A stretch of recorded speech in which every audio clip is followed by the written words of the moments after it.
মানুষ এখনও আওয়ামী লীগকে স্বাধীনতা এবং মুক্তির প্রতীক হিসেবে দেখে।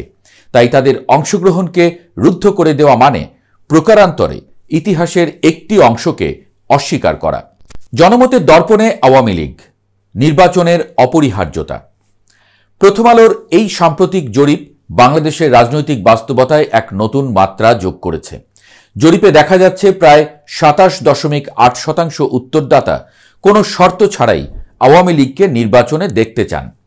পাশাপাশি ২৬% মানুষ মনে করেন শাস্তি এবং সংস্কারের পর এবং ১৪.৮% মানুষ আনুষ্ঠানিকভাবে ক্ষমা চাওয়ার পর দলটির নির্বাচনে অংশ নেওয়া উচিত বলে মনে করেন। সব মিলিয়ে শর্তহীন বা শর্ত সাপেক্ষে ৬৯.২% মানুষ আওয়ামী লীগকে নির্বাচনী প্রক্রিয়ার অংশ করতে আগ্রহী।